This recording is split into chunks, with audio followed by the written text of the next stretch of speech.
Today's episode of Millennial Investing is a special one.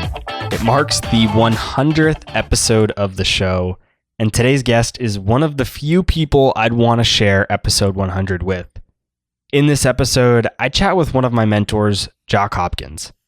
Jacques and I talk about his journey as an entrepreneur, how he dealt with failure and applied those lessons he learned to his present business, where to start when building an online business and an online course, how to build an audience without an existing following, how to use YouTube and an evergreen funnel, and much more. Jacques worked as an engineer for about 8 years before quitting his job and turning his biggest hobby into a highly successful online piano course. Piano in 21 Days has brought in over $2.5 million in revenue to date, with over 7,000 students all over the world. Today, Jacques supports his family with the passive income from his course while teaching others to do the same on the Online Course Show podcast. Now, let's get into one of my favorite episodes to date and learn how to build a real online course business with Jacques Hopkins. Hey everyone, welcome back to the Millennial Investing Podcast. As always, I'm your host, Robert Leonard. Welcome to the show, Jacques. What's up, Robert Leonard? This is a great opportunity, man. I appreciate the invitation. It's been a long time coming. I'm excited to have you here. Thanks. Of course, I'm super familiar with you and your background, but my guess is that many of the thousands of people that are listening to this don't know who you are. So please tell us a bit about yourself and your background. Well, people walk up to me today, like if I'm introducing myself in person and they say, hey, well, Jacques, what do you do? I'll usually say, hey, I'm an online piano teacher. And if you would have told me that that would be my self-described job title, even 10 years ago, I would have thought you were the craziest person in the world.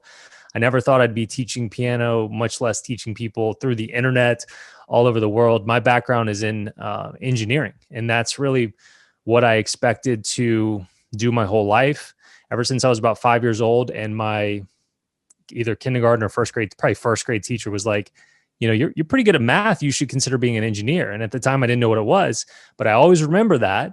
And my whole childhood growing up, I liked to build things with Legos. I was just very left brain, very analytical. And so when I went to college down here at LSU, there was no question. I was going to major in engineering and be an engineer. And I did that. I majored in electrical engineering. I graduated and I worked as an electrical engineer for 8 years down here in Baton Rouge. And eventually the things kind of changed and took a totally different direction. But that's my background, man. Left brain, analytical engineering. We have a similar background in that sense. I'm a left-brained finance guy, analytical finance guy. And I think it's the same for me. If you told me 5 years ago or 6 years ago when I was going into college that I was going to podcast full time and I would not use my MBA that I just spent so long getting, I would think you were crazy. It's wild. Yeah, I do have an MBA too, by the way, and I don't use either of my degrees. Well, to a very, very, very small extent. I wish I would have spent all that time starting my piano business much, much sooner. But you live, you learn, right? Same exact thing for me. But one of the things that drew me to you is that your course is about playing the piano, and that's for two reasons. The first reason is because one of my goals in life is to be able to play the piano. I have these three random little life goals that I want to achieve. I don't know why I have them. I just do. And playing the piano is one of them. And the second reason is because I never thought an online course teaching how to play piano could be as successful as your course has been. Before we get into your online course business and how you built that, I want to talk a bit about your early entrepreneurial ventures that failed. What were your 6 side businesses that you started that failed, and why did they fail? Yeah, so I think I would not have been nearly as successful with the piano business if that was like my first business venture, first idea. So, there was 6 different things I tried to create. I mentioned that my whole life pointed to me being an engineer, and that one of the first things that started to change that for me was reading The 4-Hour Workweek by Tim Ferriss. It was actually my senior year of college at LSU, and I already had my job lined up. And so when I read that book, it opened up this whole new world of possibilities for me, because for the first time in my life, I was like, oh, maybe I could be an entrepreneur. Maybe I could open up my own business. At that point in time, I thought being an entrepreneur meant very different things than I know today. Like I thought you had to have some big brick and mortar presence, lots of employees, lots of, venture capital or debt. And it was just a lot of headaches and things that didn't appeal to me. But reading that book, I realized, oh, like I can create kind of an online business, lots of automation, lots of outsourcing, very little upfront money. It wasn't specifically about online courses, but it was just this paradigm shift for me in the way you could go about creating a business. And so that's what spurred me to start thinking of ideas and starting various businesses. And so I started doing that once I was working. I would come home and kind of work on my business of the day, if you will. And so the first 6 were mega failures, not from the perspective of like losing a lot of money. It's just that none of the 6 even made a single dollar.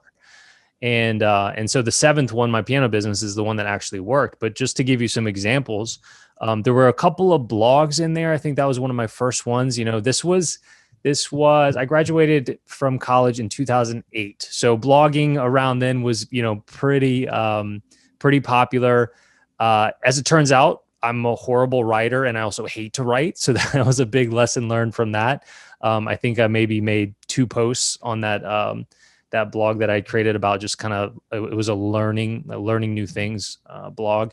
There was a couple of physical product ideas that I had. One I called Hopkins HTPC, which stands for Home Theater PC, personal computer. And this was before like Apple TV and Roku. Those were a thing.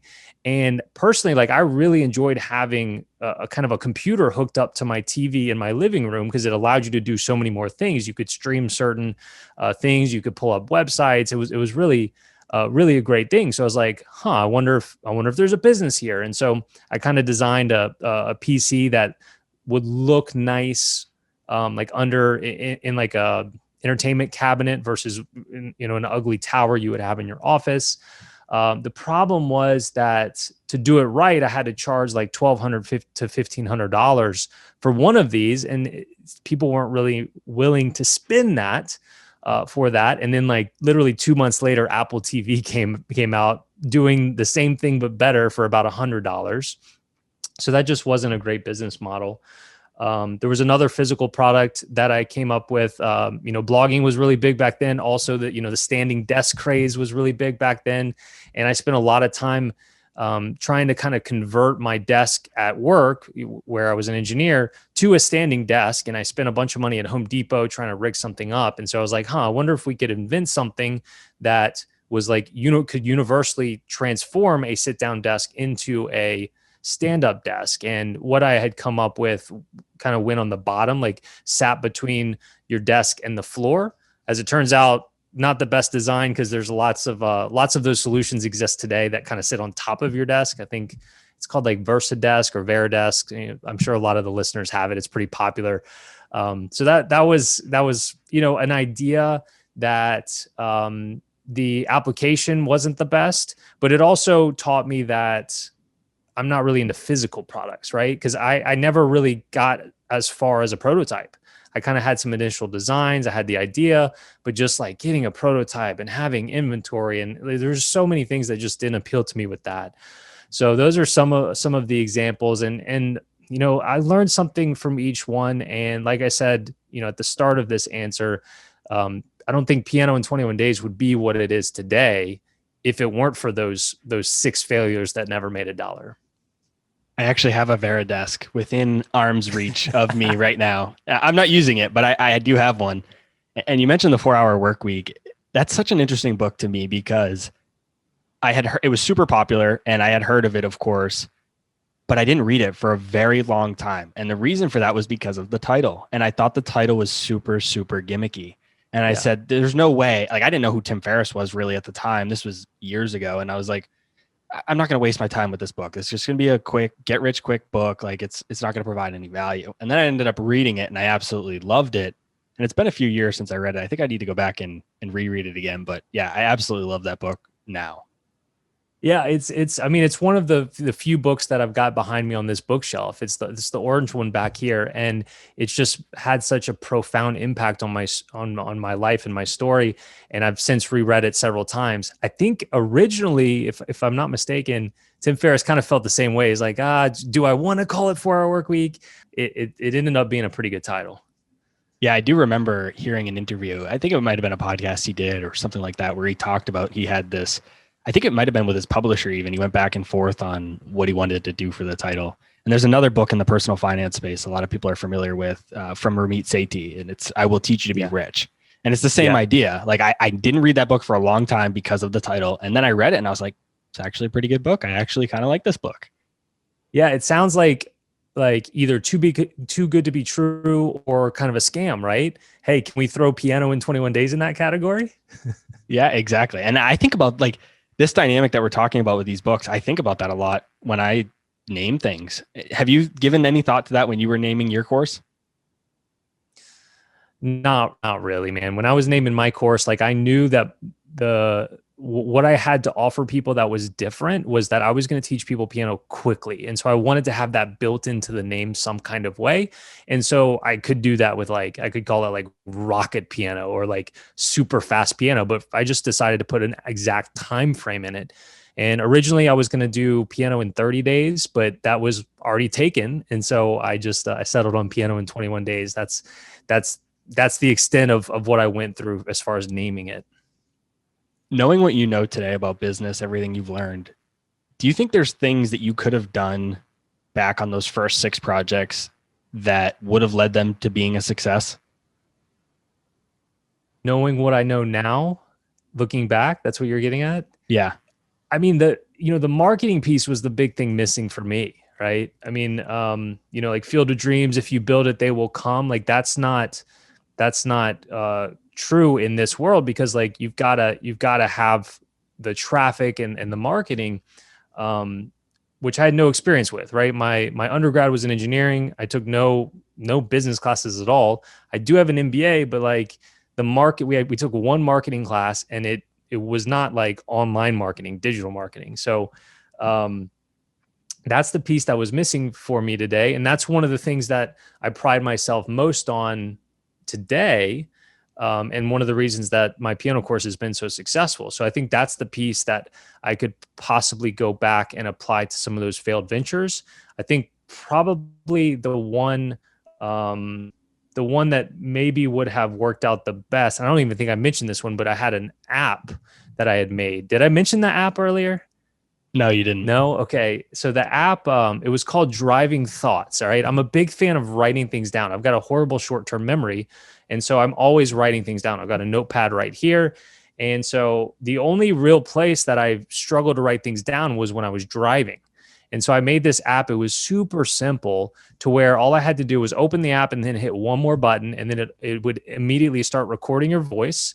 And after about 3 seconds of silence, the app would just close. And while it was closing, it would transcribe what you said and email it to you. Very simple, called Driving Thoughts.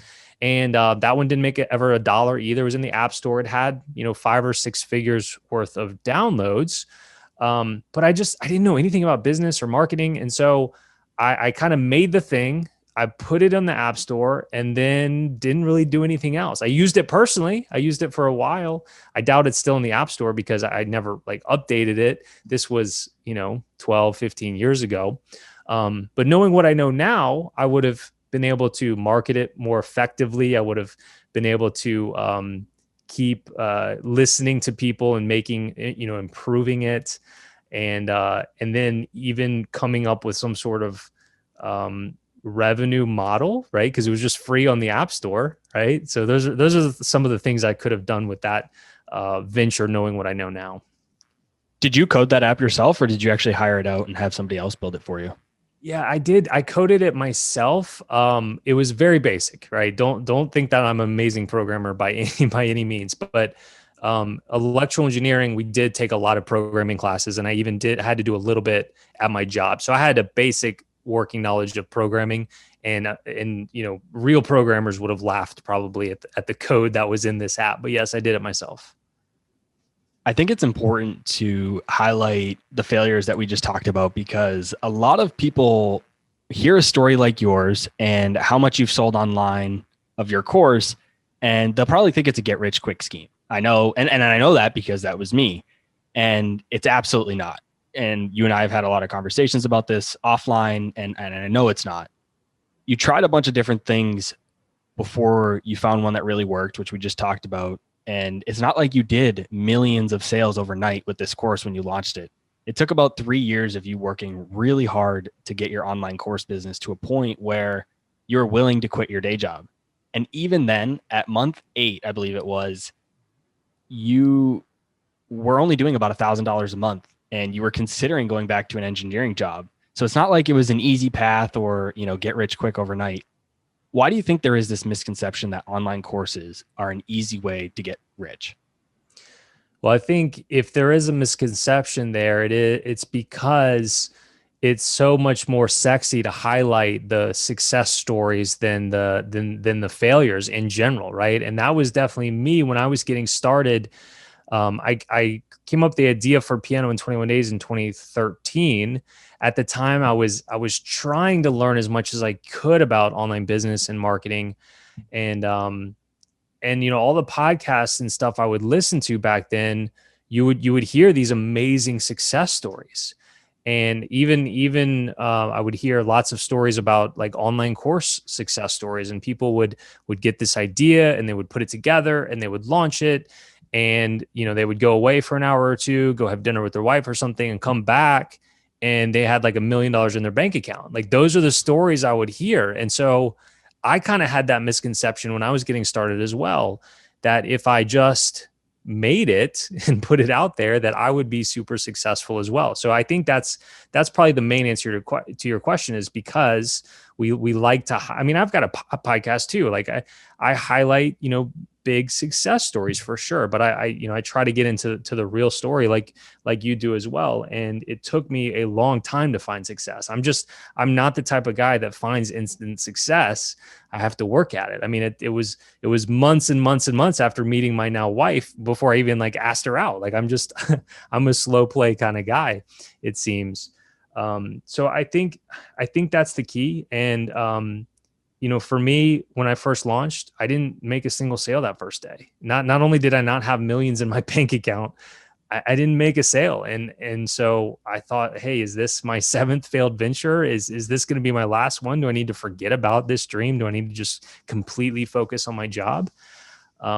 So it's for most people, it's not going to be overnight. Most people, it's going to be more slow, and the ones that are successful are the ones that kind of stick with it and get through the most amount of obstacles, in my opinion.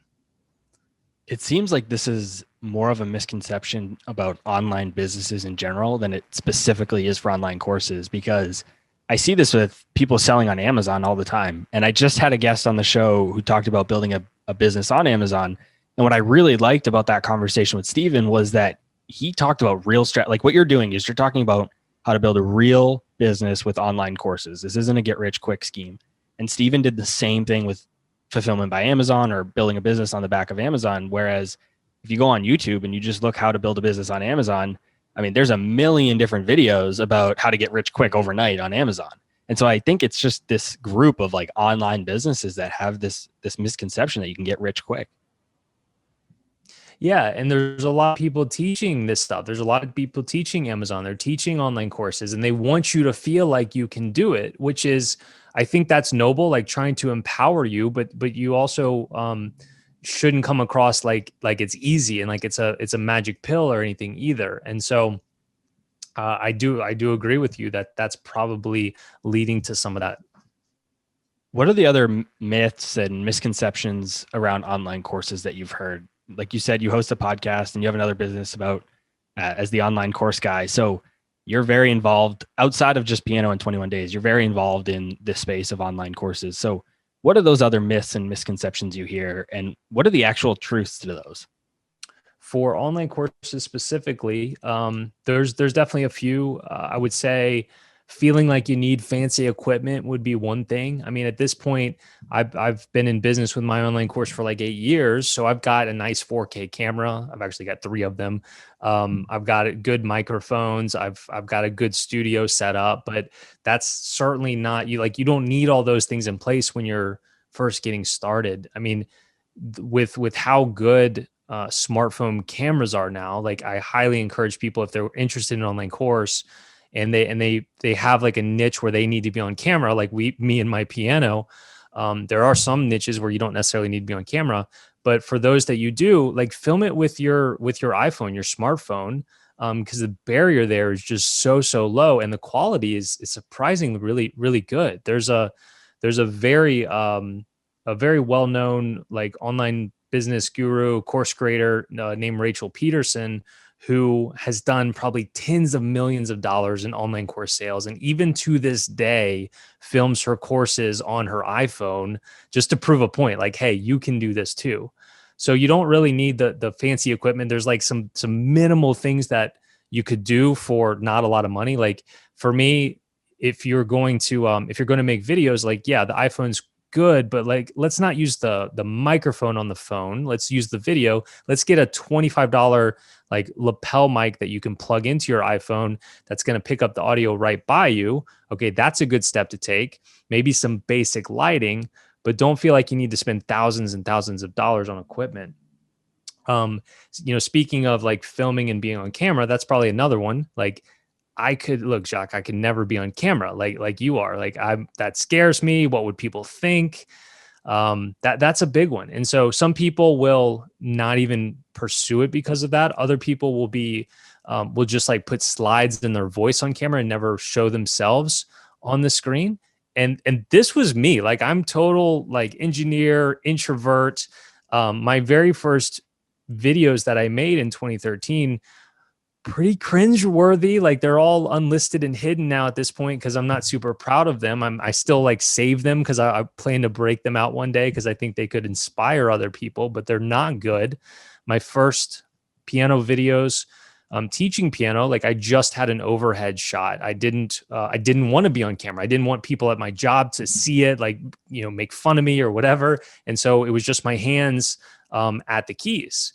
And it just took kind of getting over myself and kind of getting past that ego part of it, but then also just runtime and getting better on camera. Eventually, once I started being on camera, that's when it was a little, those cringy videos, because I wasn't good at it yet. I didn't know how to talk to just a camera. And having done hundreds, if not thousands of videos here 8 years later, like, I'm pretty good in front of a camera. But I was not at first. And it just takes A, getting over yourself a little bit, and B, just some practice and runtime. If you want me to keep going, I've got one more I can throw at you. And then a third one I would say is, and this one's real, like, people are concerned, like, if you've already got an audience, like, how is my audience going to receive that? If I announce a course and it's $500, $1,000, $2,000, I've got this amazing audience. How are they going to receive that? Are they going to turn on me? Are they going to think I'm a sellout? Right.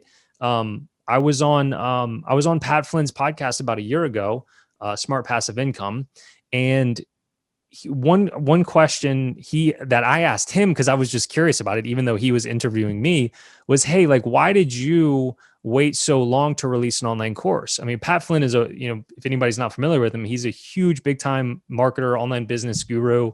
And for the longest time, his revenue model was podcast, his blog. It was just like affiliates and advertisers. And he waited probably 10 years before he released his first online course.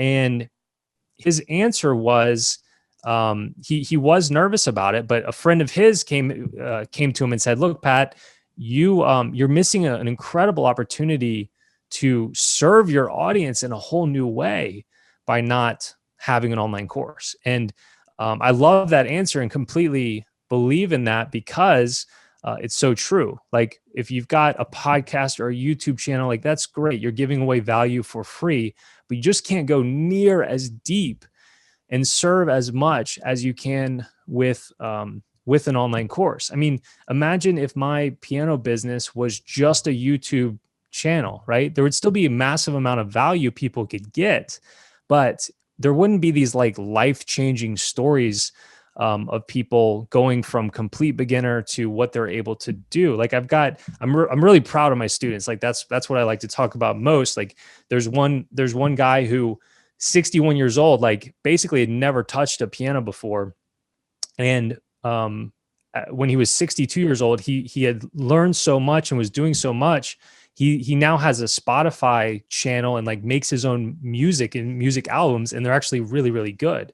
There's a lady who her dad passed away, and she like was really grieving with that, and she didn't know how she was going to get through it. But she was like, well, my dad played piano, and so maybe learning myself could be a way to help me get through that.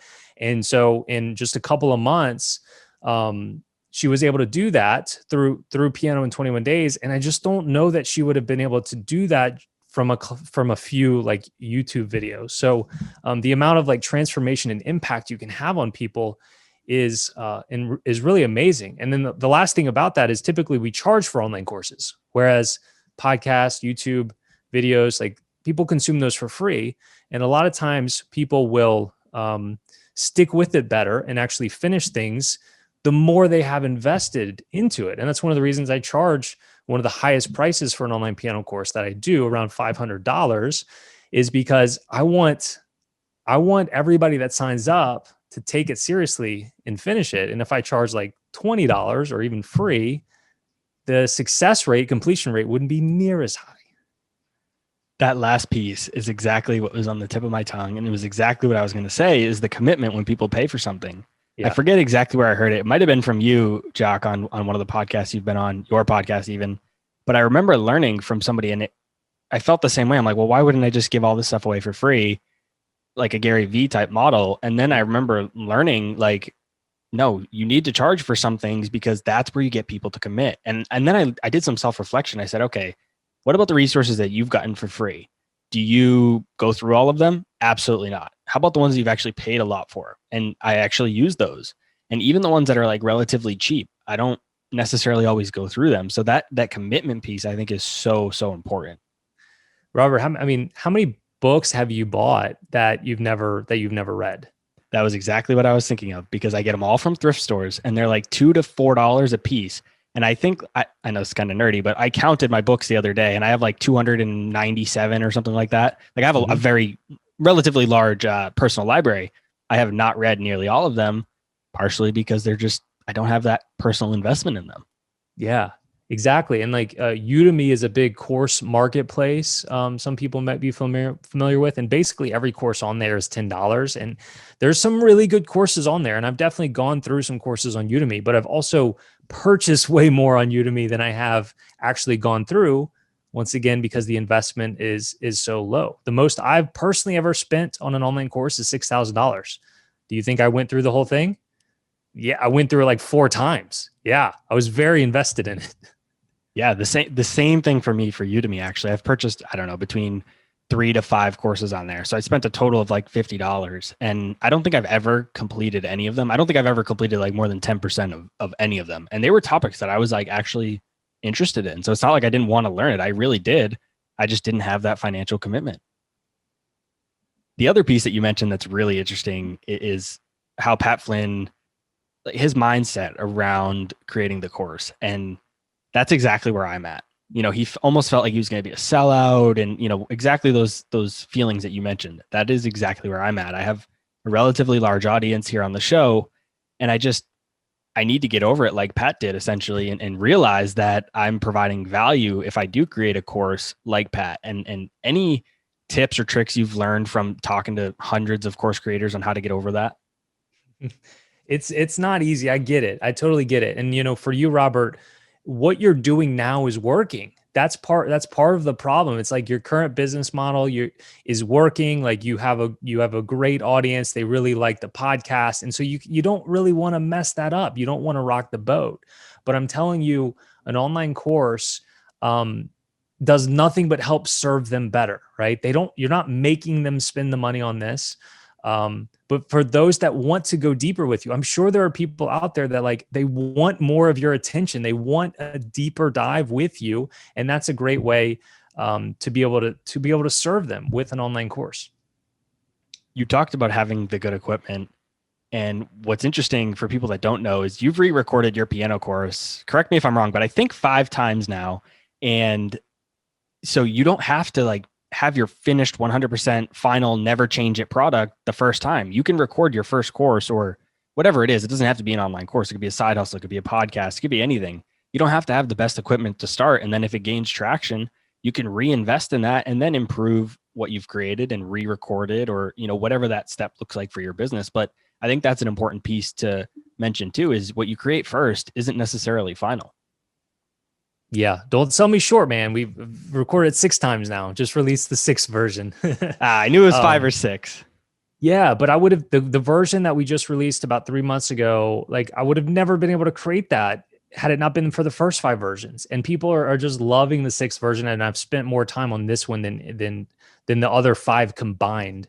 Because that's just where I am now. But when it's your first version, what I always say is like, let's go for the MVC, minimal viable course, right? We want it to be viable, but let's go minimal. Like let's piece it together to where we can put together the least amount we can for the most amount of effectiveness, right? So my very first version of my piano course, like it was this dinky little webcam set up, just like completely jerry rigged above my keyboard, and probably only like 10 people went through that very first version. But like I very diligently tried to track down every single one of those 10 people to give me their honest feedback so that I could roll that into the next version. So I'm a perfectionist too. That kills me to like roll something out when it's not like dialed in 100% perfect. But we've got to have success, you've really got to get past that, because by releasing things that are not necessarily perfect, you're able to do it so much faster, like get it out there and then get the market feedback, which then is the real missing piece to help you get to that level of perfection that you're going for. I'm a perfectionist too. And that's exactly one of the things that I've struggled with, specifically with this podcast. When it first started, we had a vision for what it was going to be about, and we're hundreds of episodes in now, and it's changed a little bit. I mean, we still have the same premise, but it's changed a little bit and it's gotten better. And as each episode comes out, we're doing these new things to just continually make it better. Yeah, it's important. And like my very first episode of my podcast, I had the wrong mic turned on or something. And so the audio quality is horrible, but I didn't have an audience at the time for my podcast. So I put it out there, and I just, we get better every episode, 175 episodes now, and just trying to get better with each one. And if I would have just, stopped to like re-record it and then like re-record it again, because that wasn't perfect, then I might have still never launched my podcast. And so you've got to find that line between getting it perfect and actually getting it out there. And you're going to make mistakes. I mean, you just mentioned the mic thing, and we talked about this right before the show. I made the exact same mistake. It was probably the first big name that I had on the show. I didn't even turn my nice mic on. I had my computer mic and the audio was horrible. And so we ended up not even publishing the episode. And you guys listening to the show don't know that because it never went out, but like you make these mistakes. And I think it's important for you to know that if you start your own side hustle, it doesn't have to be online courses or a podcast, whatever it is, you're going to make mistakes. Quick mic check, Robert. Are you recording? Let's make sure this gets out to the world. Yeah, I think so. Okay, good. Between starting your piano course and quitting your job, you had a baby girl.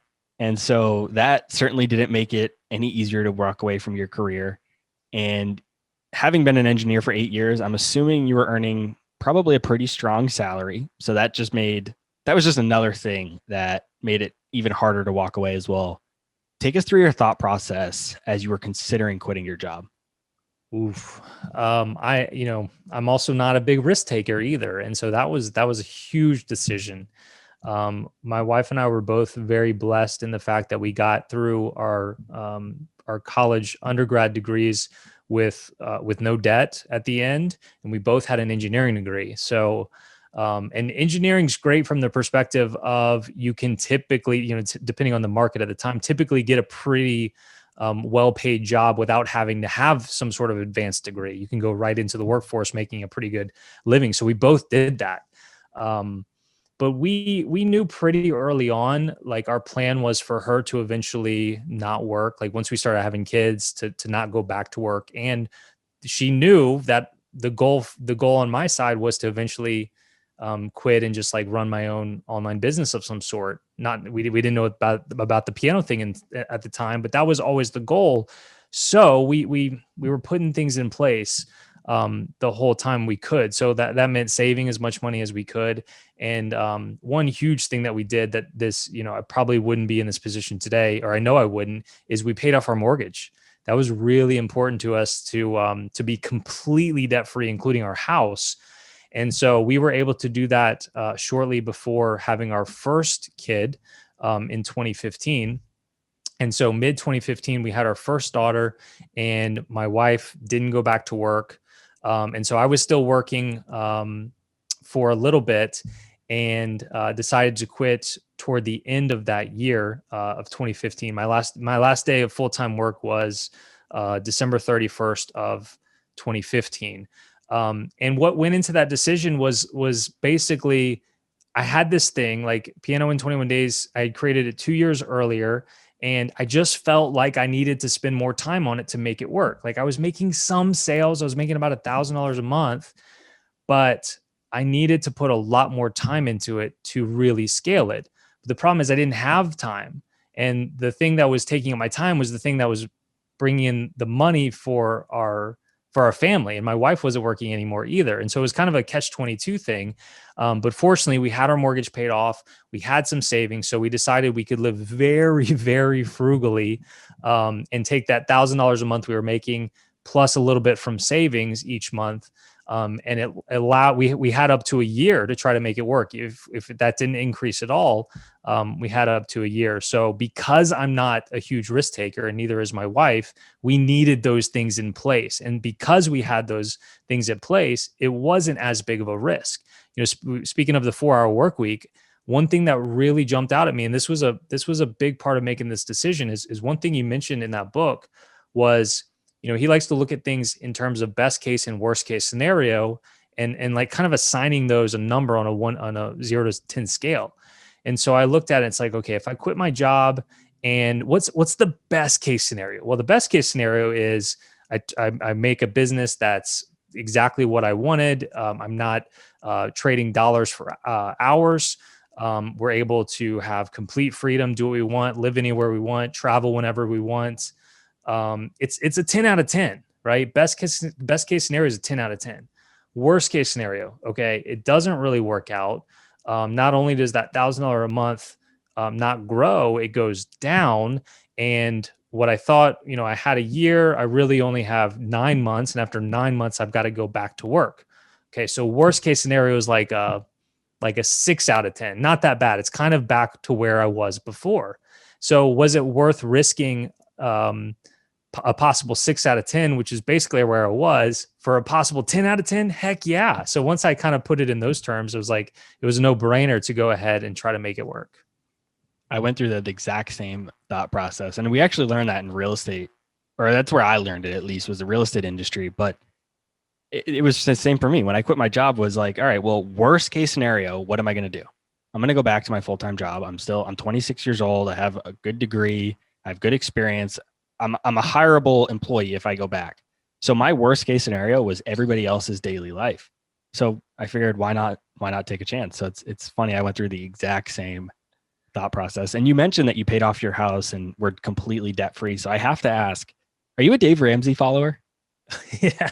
How could you tell? Yeah. When I got my very first paycheck in late 2008, when I first started working, it was like the most money I'd seen at one time. And I'm like, holy smokes, like, what do I do with this? I had no idea. Like, am I supposed to like save a certain percentage? Am I supposed to like, should I allocate a certain percentage to food? I had no idea. And so I just started Googling around, and that's how I found Dave Ramsey for the first time. I'd never heard of him. And I started very diligently listening to his stuff, and really followed his plan, and continue to follow his plan, like the at a very high level, like the baby steps and everything. And that's where we were, like on the baby steps. We had everything else in place. And I think it's baby step 6 that is the pay off your mortgage. And so, we were on baby step 7. That made it a whole lot easier to quit my job. For those listening that don't know, Jacques and I have spent hours talking together before this, and we've never talked about anything financial. So I had no idea that he was a Dave Ramsey follower, but I could tell just kind of by how he was explaining this financial situation that it was probably a Dave Ramsey type situation. Yeah, I called into a show one time, and that's probably the most nervous I've ever been in my entire life because I had been listening to him for a couple of years, and I actually like got to speak with him, and whoo, man, I was nervous. Was that published on his podcast? Yeah, it was. I mean, this was years ago. This was years ago, so I don't know if it's still out there anywhere, but yeah, it was.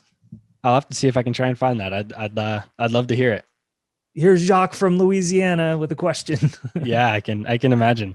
Was there a moment when you knew you were ready to quit? I know you just went through all those steps that you said you were taking to get there, but when was it like, all right, now is the time. Like I'm ready. This is when I'm going to do it. Was it as soon as you made that last mortgage payment, or was it, I mean, it sounds like it was December 31st. So was it just kind of like end of the calendar year, like let's do this, or what was your thought process there?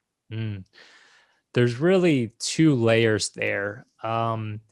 I gave my boss and my company a lot of notice. So it wasn't like December 31st, 2015 is when I made the decision. I made the decision months and months and months before that.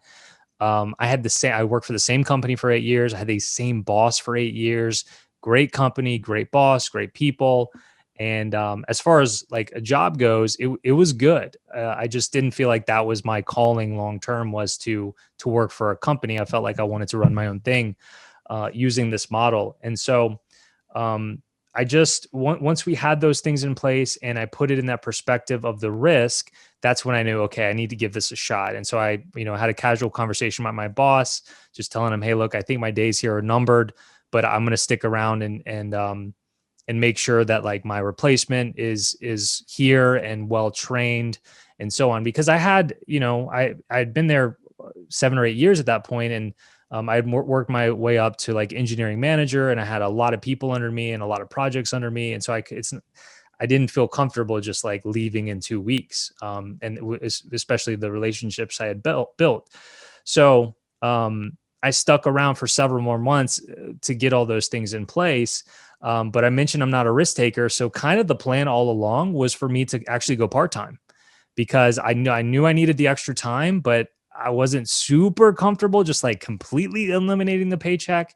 So our agreement was actually starting in the new year in 2016. I was actually going to go to like 10 or 20 hours a week and just kind of stick around and still manage a few projects and so on.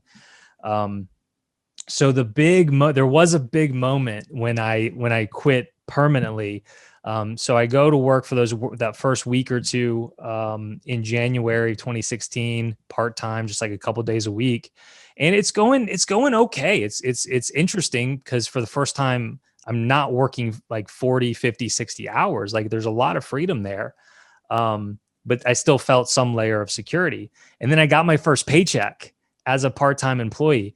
And for some reason, I thought that we had an agreement that my like hourly rate was going to go significantly up part-time, because I was no longer getting any sort of benefits. I was no longer getting, 401k match, healthcare. That was a big one, not having healthcare anymore. And so for some reason, I thought we had a deal in place to where my pay was going to be a lot higher. When I got that first paycheck, it was way lower than I expected, because it was my same old hourly rate back when I had benefits. And I went straight to my boss. I was like, hey, what's the deal here? And he was like, you made the decision to go part-time. That just is what it is.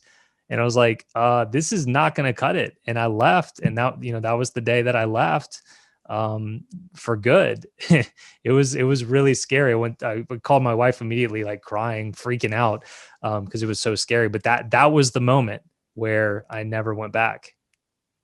I had done that with previous employers. When I was making a transition to a new employer, I'd work full time for the new employer and I would stay part time with the old employer until they could transition in somebody to take over my position. That was never an issue.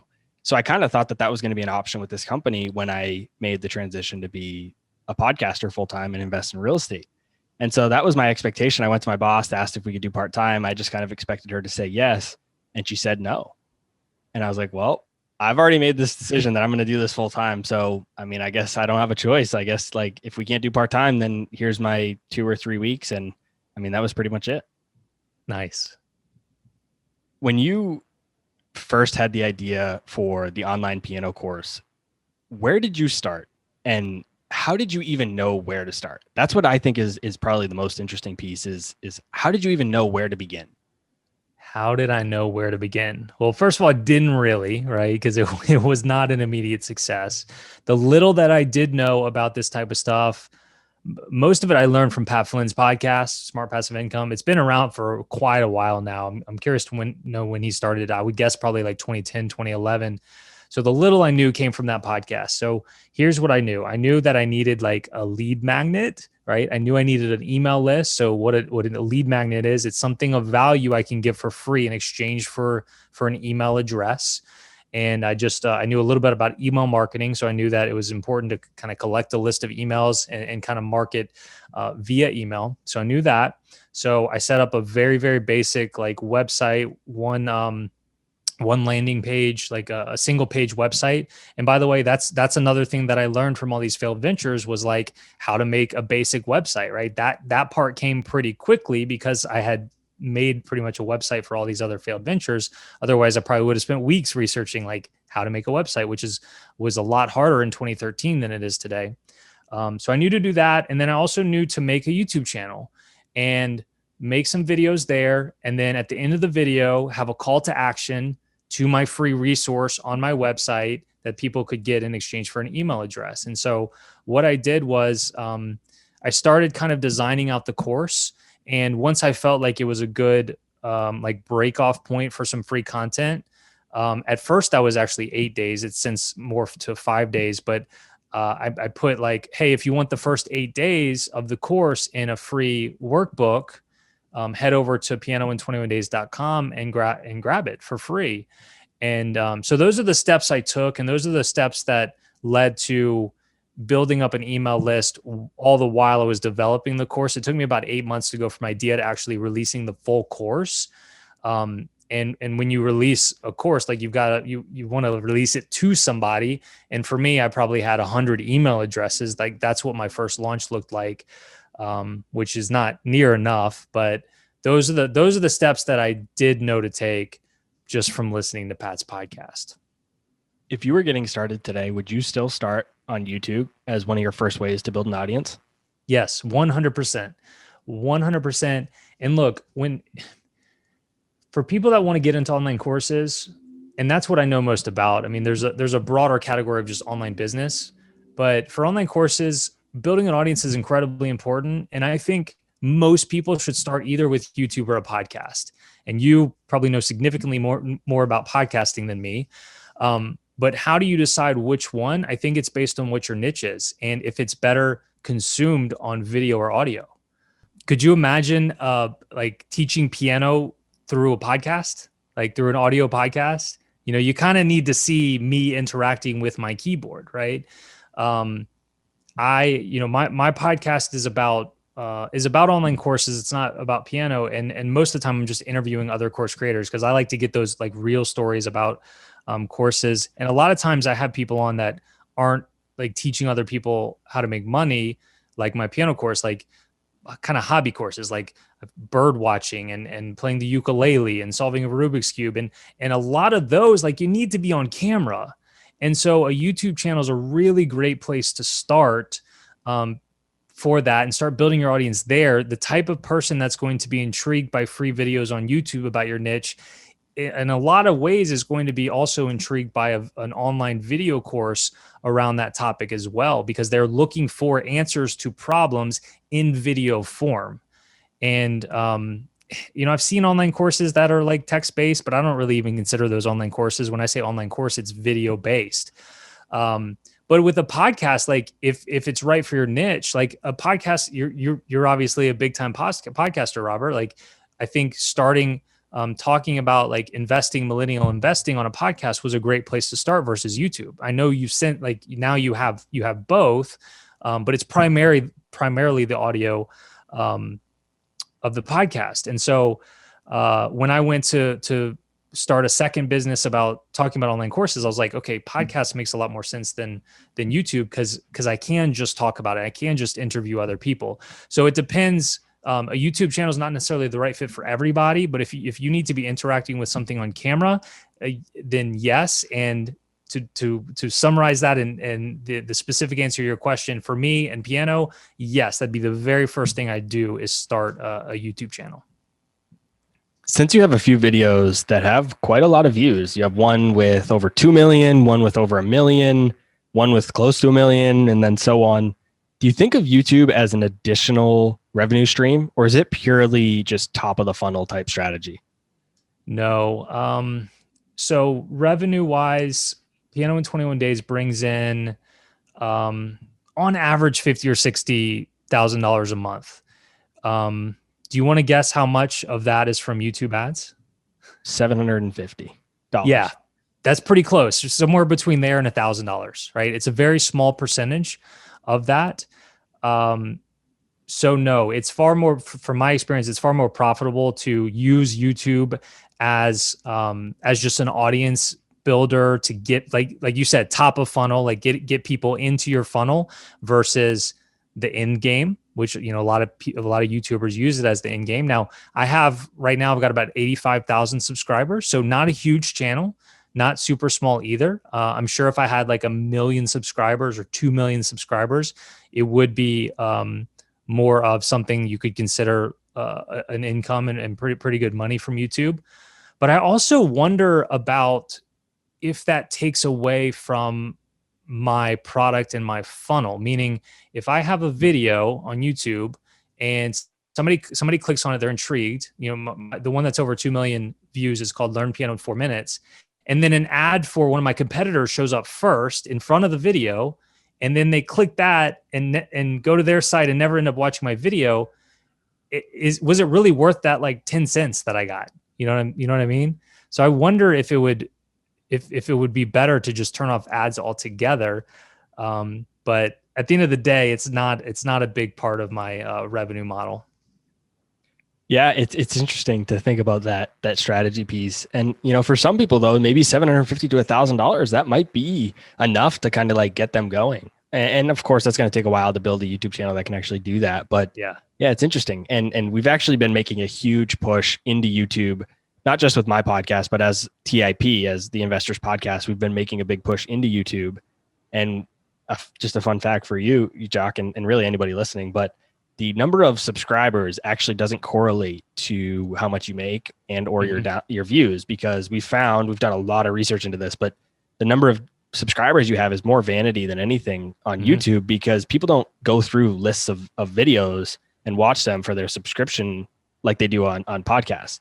So we find that a lot of channels with a lot of subscribers don't necessarily have the most viewed videos, and what drives revenue on YouTube is viewed videos. Yeah, view videos and like view time overall, because I've been on your YouTube channel for this podcast, and a lot of the videos are over an hour long because it's these full long form conversations. And when they're that long, you have multiple opportunities to insert videos. I think the number is 8 minutes. Like if you have a YouTube video shorter than 8 minutes, then you can only have an ad right at the beginning. You can't have ads in the middle. Right. So overall time is probably the key metric there. Yeah. We only have roughly say 50,000 subscribers or something like that. But we met with a big YouTuber who has like maybe 300,000 subscribers or so. And we make more revenue per month on YouTube than he does, even though we're a sixth of the size in terms of subscribers. And that's just because we find that there's not a huge correlation between subscribers and views. Yeah. That's really interesting. We both mentioned this term, top of funnel, and I've read a lot of Russell Brunson and these types of click funnel books, so I know what this is and we've talked about it. But for those who aren't familiar with it, explain what a funnel is and what it means when something is top of funnel. Ooh, the click funnels guy. I've got 6 books back here behind me, and one of them's 4-Hour Workweek. Another one is Expert Secrets by Russell Brunson. So big fan of that, big fan of his. I like ClickFunnels, but it's kind of embarrassing how long I was in business before I even knew what a funnel was. And that was actually one of the biggest problems that, or one of the biggest things that was keeping me from success in my business was basically not having a funnel of any sort. And so I've since kind of come up with my own definition, because I like to keep things as simple as possible, simplifying the piano to a 21-day course. And when I talk about online courses, I try to... You can keep going. Just keep going? Yeah, keep going. And when I talk about online courses, I try to simplify things as much as possible as well. So when we're talking about funnels, it can be something that is a little intimidating to people and a little confusing. So my official like Jacques definition of a funnel is it's a combination of web pages, videos, and emails. All right, a combination of web pages, videos, and emails that builds trust and rapport with your potential customer and leads them to a sale in a non-salesy way. So what is it? It's just web pages, videos, and emails. And then what does it do? It builds trust and rapport with your potential customer that leads them to a sale in a non-salesy way. And that's what I was missing for the longest time in my business. And once I understood what a funnel is and what it can do for you and what it can do for your like end user, like potential customer, and was able to take action on that and implement something, it was a complete game changer. But as far as like, what is it? Does that make sense, Robert? Yeah, absolutely. You also talked about, and we kind of touched on this earlier, but you talked about how in your YouTube videos, you're actually giving away valuable content. They're not just fluff, they're actually helpful. And we talked about Gary Vee's model of giving away his content for free and things like that. And he talks about how even though he gives away almost everything for free, he still has agencies that pay, or companies that pay his agency hundreds of thousands of dollars a year, even though he's giving away his full model. How do you think about this dynamic of giving content away for free on a medium like, say, YouTube, versus making people pay for the quality content? And I know we talked about the commitment piece, but how do you think of it from the business perspective? I don't know that you mentioned the word quality. I don't know that that's necessarily the number one thing, because I aim for the same level of quality on my YouTube videos as I do for my, say, course videos. And I would imagine that the level of quality, for example, that you put into like an episode of your podcast is extremely high. Like you value the quality of that, and you would probably put that same amount of like value and quality to if you released an online course. I think the key difference is kind of having everything in one place and having a step-by-step A to Z program, and then any additional interaction on top of that. So what I mean is there's probably not a single thing inside of my course that is not somewhere on my YouTube channel for free. So why would people pay for the same information? Why would they pay $500 for the same information that they could get for free? Well, it's because they can log in and there's a very clear starting point, and I take them through this process step by step by step by steps by step in a very, very organized and sequential way. Whereas with YouTube, it's just like random videos here and there. It's not meant to be sequential in any way. And then the other reason is, and this isn't necessarily a component of every online course, but it is mine, like community and interaction is a really big part of it for me. And so people will sign up to be a part of the community. And not only do they get to experience like my lessons and interacting with me, but they can interact with each other and feel like they're going through this with other people, with like-minded people, going through the same things, struggling with the same things. For me, they also get access to like a weekly live Q&A. So that's something worth paying for in addition to the course that you're not necessarily going to get on YouTube. You know, they can email me, ask me questions. They can post questions under lessons, and me or somebody on my team will respond. So it's a much higher level of support as well. And so it's not necessarily like the content or the quality that's the difference. It's more those other things that I just mentioned. We talked at the very beginning about how online courses aren't an overnight success. And I want to have a similar conversation about funnels. We just talked about how they were a turning point for you and your business. They've clearly been important. They've provided a lot of growth. But I want to emphasize that they're not a get rich quick scheme either. Just because you create a funnel doesn't mean you're going to have all these people flowing into your funnel. So talk to us about the work needed to actually make a funnel work. All right. So in my opinion, there are 4 components to a successful online course business. My course business has these, and I've now interviewed hundreds of other successful course creators and really boiled it down to, okay, the common elements are these 4 components. And an effective funnel is one of them. And so just to quickly mention what the other three are, you've got to have traffic, right? We've talked about that. It's not simply if you build it, they will come. You've got to have traffic. You've got to have a funnel. You've got to have a course. That's probably the most self-explanatory element. You've got to physically have the product that you're delivering. It's not Firefest here where you just sell and then don't have the actual product on the back end. And then you've got to have student success and testimonials, right? People need to be taking your course and actually come out the other end successful. Those are the four components to a successful online course business. And for me, my biggest struggle was that I was missing one of those, right? About 3 years in, mid 2016, I was still making about $1,000 a month. I had a course; it was pretty good, and it was generating successful students, and they were making testimonials, and I had traffic. Like, had a growing YouTube channel. That's probably around the time when my first I had a video that first crossed over like 1 million views.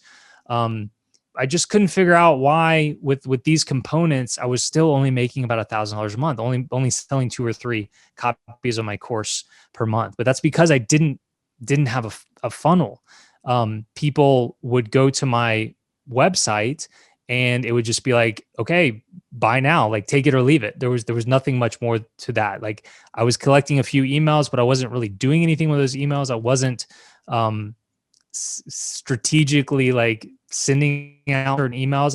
I knew building an email list was important, but then what do I do with those emails? And so, my story is certainly not an overnight success, but I will tell you that the moment that I dropped in a very good and effective evergreen funnel into my business, because I had the other 3 components already, I finally, for the first time, had the fourth piece to the puzzle. Basically overnight, my business 10x, like basically went from $1,000 a month to $10,000 a month by adding in this component that was missing.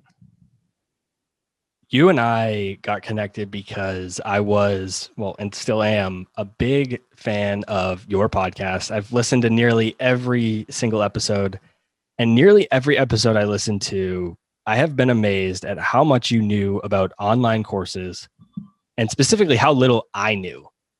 You were talking about all these different software tools and marketing strategies and all this lingo that I had no idea what it meant. And I just thought it was so fascinating. Like, it literally happened yesterday. I was at the gym. I was listening to you on your podcast, and I literally was just so fascinated with how much you knew and how little I knew. So for someone like me who wants to get to the level of knowledge that you have, where do we learn this stuff? How did you learn all of these marketing strategies and software tools that you use today? Is it just from trial and error from your piano course? Well, first of all, Robert, thanks for the kind words, man. I very much appreciate that. For me, in my story, I learned from a lot of different people. I mentioned Tim Ferriss, I mentioned Pat Flynn, Russell Brunson. I mean, those are just a few people that I've learned from. There hasn't been any one person in particular. I've tried to consume a lot of information over the years. I've tried to learn from people that are kind of where I want to be. And so it's just been a lot of different resources through the years, in addition to trial and error. I mean, just to give you one example, shortly after I found success, I dropped in the evergreen funnel, and things were starting to take off. I eventually realized that I didn't have to go back to work, which by the way, that was another scary story. Whenever my wife told me she was pregnant with our second kid, and I was still making the $1,000 a month, and I felt like I might have to go back to work. But shortly after I did make things work, around probably 2017, I had a big question in my business. That's a little more of an advanced topic, but the funnel was working, everything was kind of working. But then once somebody like went through the funnel via email, I had their email address, and they didn't unsubscribe and they didn't buy. Like, what do I do with those people? They're just hanging out on my email list. Like, I didn't know how to just like strategically like repitch the course to them, relaunch to them. And so that's one area where I just kind of used my like left brain nature and just kind of devised a plan. So most of the things I've implemented in my business, I've kind of learned from one person or another. But this process of what to do with people after they've gone through your funnel and haven't unsubscribed or bought is a strategy that I've developed completely on my own, just based on what I felt like would work best. I now call that process relaunch magic, and other course creators have since implemented it. But it's a way to basically relaunch to 1/4 of your email list every 4 months. And therefore every month you're launching to 1/4 of your list, and it's a way, it's a really great experience for the end user. It's a way to really level off your income and not have these huge spikes and then these huge droughts. It's a really good process. So but that's something that came up just at some point in my business, right? I wasn't asking those questions before I had a really good funnel, because it would have been worthless to ask those questions. So it's really a combination of learning from other people plus trial and error. If you were starting over today as a brand new course creator, say somebody listening to the show wants to start their own course, what is the first thing that you'd focus on learning? And what is the resource that you would use to learn that? The first thing that I would focus on learning and the resource that I would use to learn that. So, I mean, I'm a little bit biased because I do help people with online courses, but there's a lot of like online course gurus out there, and I can tell you, like, from having so many successful people on my podcast, a lot of them attribute their success to various like online business, online course gurus. So there's a lot of great ones out there. There's some stinkers out there as well. So finding like one person, one guru, one course to kind of learn this from is not necessarily a bad thing. But as far as like specific things that I would focus on first, other than just like, instead of just saying, okay, the whole online course process, I think that really thinking about your customer and their experience and wanting the best from them is one of the best things you can kind of learn or process through. Even ahead of like making money, making revenue, making profit. And that's one thing that I wish I would have that's like a lens I wish I would have looked through far sooner than I did. There's no question that I started this business for the money, for the passive income. Like I love the idea of waking up in the morning and having made $500 while I slept. Amazing. But as time has gone on, I realized that I'm actually having a direct impact on other people's lives, which is like far greater than money. That feeling is unreal. I told a couple of success stories earlier. And so my focus now is more on the customer in general and the impact. That's one of the things I hated about my job. You know, I mentioned that for the most part, I liked it, but I just felt like I couldn't see the impact of my work. If I didn't show up to work, like the world or anybody in it wouldn't necessarily be any different. But now I'm able to teach people all over the world that in some cases wouldn't have otherwise learned, right? Robert, you should take the course, man. You haven't learned how to play piano. You've always wanted to. It works for a lot of people. So to give you a couple of examples, like when the pandemic hit, my business did really well, unlike a lot of businesses. But not only was I getting a lot of new customers, but all of my old students were reinvigorated by the piano, because everybody was like staying home looking for things to do that weren't just watching Netflix. And so my first thought, and I'm not bragging here, this is just the evolution of my business. My first thought was, okay, how can I serve these people more? Not like, how can I get more money out of them? How can I serve them more? And that's when I implemented the weekly live Q&A that I mentioned. It was right at the beginning of the pandemic. And man, they just loved it. They absolutely loved it. It's really well attended. It just adds so much goodwill to my brand, even though I don't like charge specifically for the Q&As or anything like that. It was just a value add I was able to provide, and it's been so great. I enjoy it. They enjoy it, that I haven't stopped. And I do have plans to maybe outsource that to another piano teacher eventually, or maybe I do it one week, she does it another week, something like that. But that's just an example of kind of thinking about the customer first. Another example would be I mentioned, or you mentioned, releasing the new version of the course 6.0. I tell people when they sign up, you get lifetime access, right? And that doesn't necessarily mean you're going to get access to all the updates. It just means your course access is not going to go away. But like everybody that bought my course since 2013, everybody got access to the new version of the course at no additional charge. And I just think that's the right thing to do. And I think even if your focus is the money, the profit, which mine is as well, there's no question about that. If you have a customer first mindset, then the money will follow, right? So by letting these people in for free to the new version, and because like it's good, then now they're just like praising it, loving it, talking about it on social media. I did a webinar trying to sell it, and I invited my new students, my old students, to the webinar. Just like, hey, you don't have to attend this, but like, here's what I'm doing. If you want to show up and just like share what it's like inside the new course, feel free. And a ton of them showed up because they just really, they like me, they like the brand in general, and they're really willing to do that for me. And that was a huge help in making a lot of sales. So that wasn't my end game, but I think things like that can happen if you have a customer first mindset.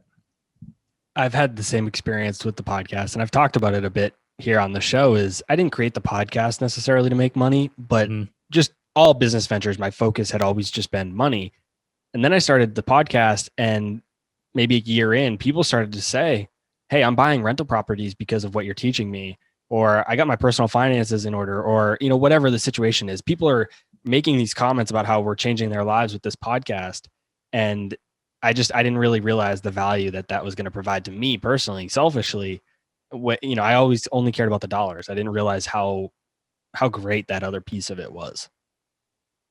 Yeah. And now, I mean, it allows you to build so much trust too. And now you could send one email and just say, hey, like, I'm thinking about making an online course. Like, what's a topic that you would like to learn more from me on that I could go a deeper dive to? And you're going to get replies, and you figure out which one's the most replied topic, make a course. And now you know the exact people that are going to buy that course. And that's because you set things up the right way from a customer focused perspective at the beginning.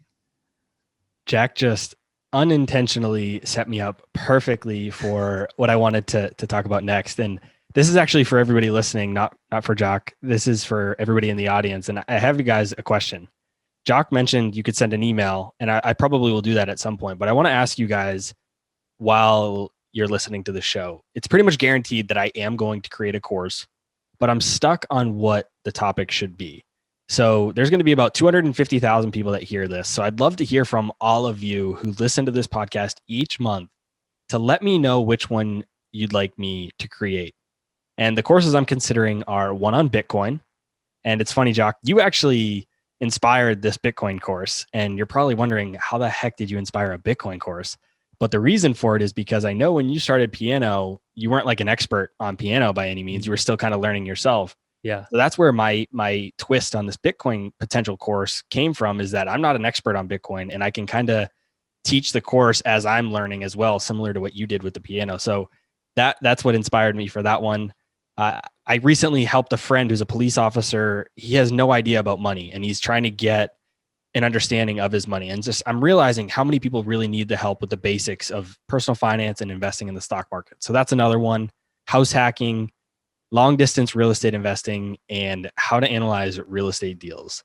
So to summarize, the course ideas are a beginner's Bitcoin course, getting started in the stock market for beginners, house hacking, long distance real estate investing, or how to analyze real estate deals. I'd really appreciate it if you guys listening to the show shoot me a DM on Instagram or Twitter, or even send me an email and let me know which course you'd like me to create. And Jack, so that leads me to my next question for you.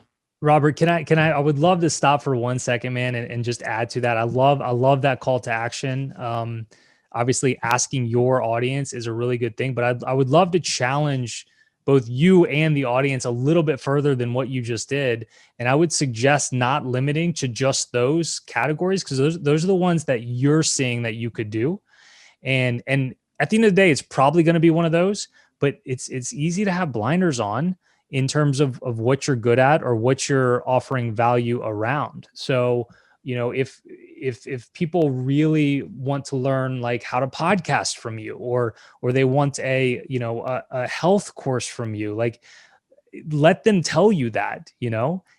It might not be the highest odds there, but you just never know. So I would encourage people to, look at the list that Robert gave you, but don't limit yourself to that. Is that fair? That's a very, very, very, very good point. And guys, you're hearing me learning in real time. And yeah, so like Jacques said, if you have another option that you're thinking about, please let me know that too, because there is definitely the possibility that I don't know.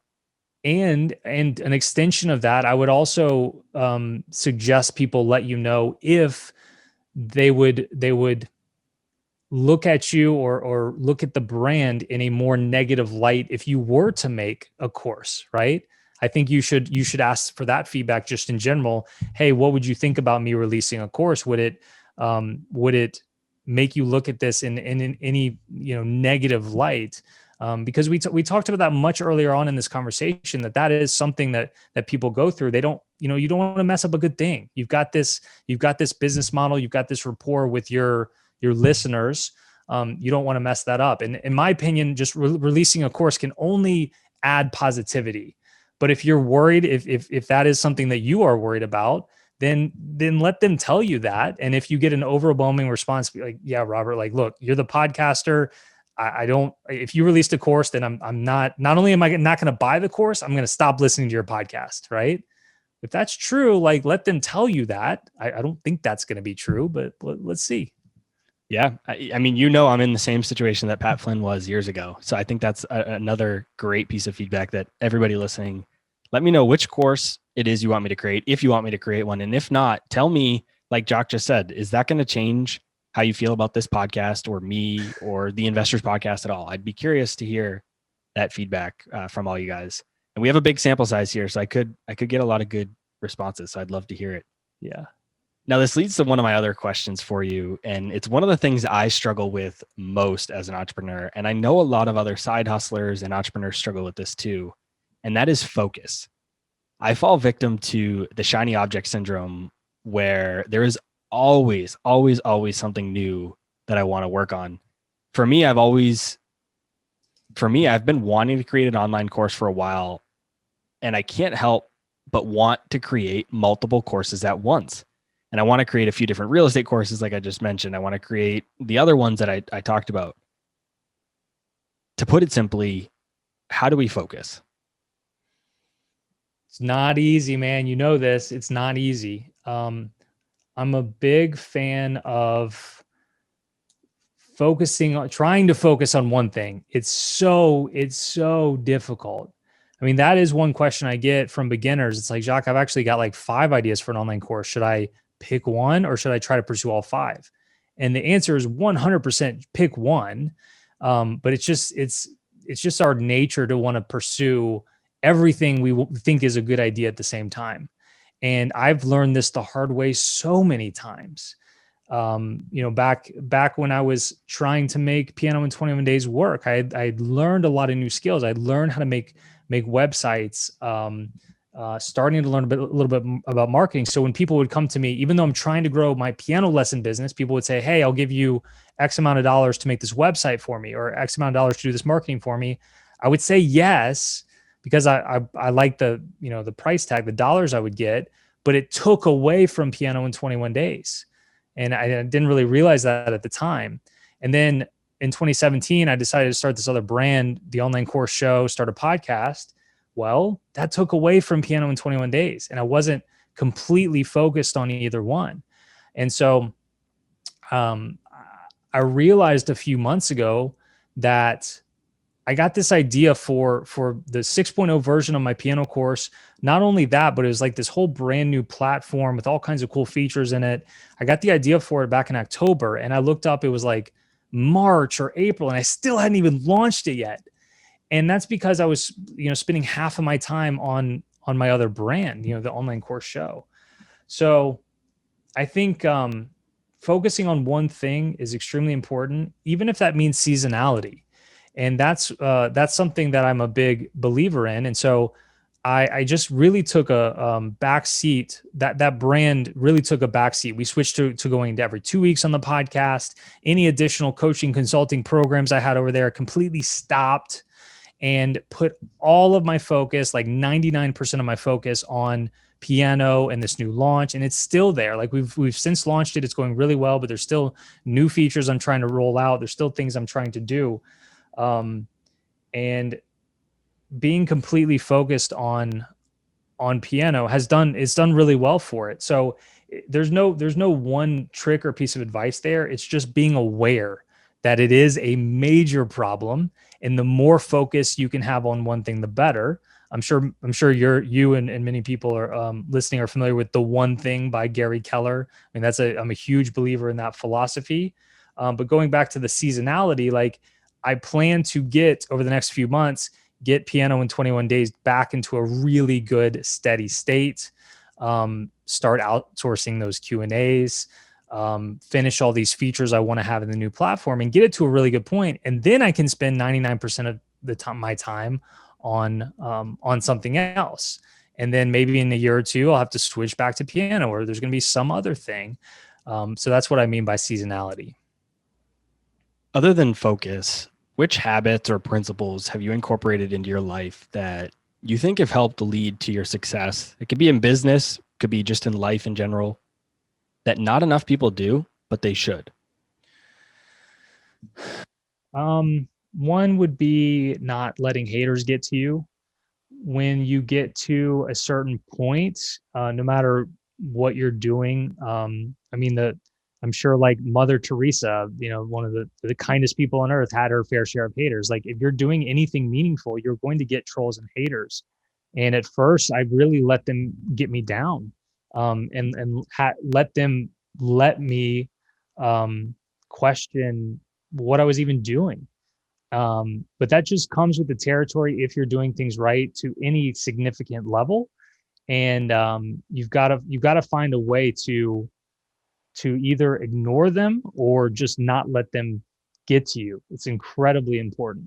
I mean, I know like Joe Rogan, I guess he's widely considered to have the top podcast. Like he'll post to Instagram, but like he doesn't look at the replies. He doesn't look at the replies on Twitter. Like he doesn't even let it get to him, right? He completely ignores it. For me, like my assistant Emily is a filter between like comments and me, and so sometimes she'll share with me like really negative ones just from almost an entertainment perspective. Like you wouldn't believe how hostile people can get about piano lessons sometimes. Like the vulgarity, the curse words, like it's pretty. So sometimes she'll like screenshot and be like, "Look at this one," just for a laugh and to keep me leveled as well. So that's really important. And then the other thing I think is worth mentioning is just consistency. I think that even if you have good intentions, let's say you have no business, you have no audience, and you're like, okay, I'm going to follow, Jacques and Robert's advice. I'm going to start a podcast. I think that's good for my niche. And you go and you release like 4 episodes and they get like 3 downloads total. And you're just like, okay. And you move on to the next thing, right? I think consistency, even when you're not getting results, is really, really important. With my YouTube channel, consistently releasing videos is very important. My podcast consistently releasing is important.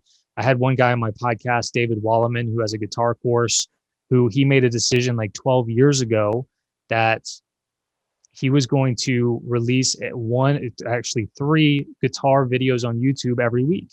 He didn't really know where it was going to go yet, but he made a decision he was going to do that. And 3 months went by, not much traction. 6 months, okay, starting to get some traction. After a year, he had built up a really nice audience. And in a couple of years, he released a course. And fast forward to today, 10 or 12 years later, he has released 3 videos on YouTube every week and has an incredibly successful online course business because of it, like multiple 5 figures because of it. And now like that's his job. Like imagine if that was your job. Like all I have to do is release 3 videos a week, and I get lots of money in return for that. Not because of the advertising revenue, but because of the business that I set up. But he would have never been able to do that without staying consistent. And I think that's true for not just online courses and online business, but with your health and relationships and everything else is just consistency. Jacques, I can't thank you enough for all the help you've provided me personally over the last few months, and also for joining me on the show. You mentioned before that one of the first things you do is find somebody to learn from. I think for everybody listening today, I think it's obvious as to why I chose you to be somebody that I listen to and learn from. For anybody that's listening that wants to check out what you're doing, learn from you as well, where's the best place for them to find you? Yeah, I appreciate that, Robert. I very much appreciate the invitation here.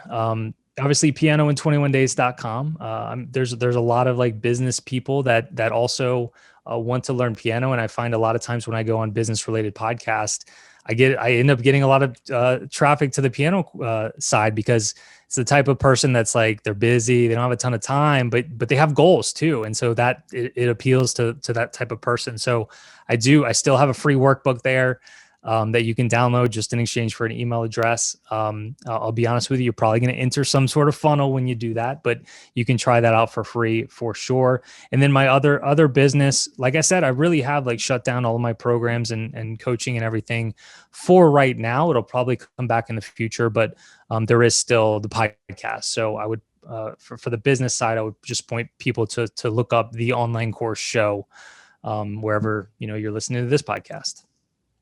Yeah, you never know what people are interested in. I didn't talk about dirt bikes for a while on this show because that's one of my biggest passions outside of investing.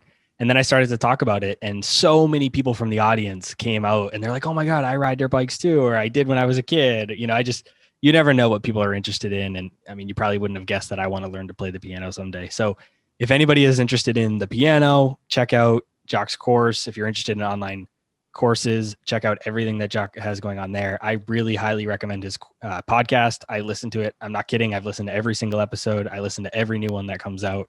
So I really highly recommend you guys go check it out. Jacques, thanks so much for joining me. Thanks, Robert. Really appreciate it.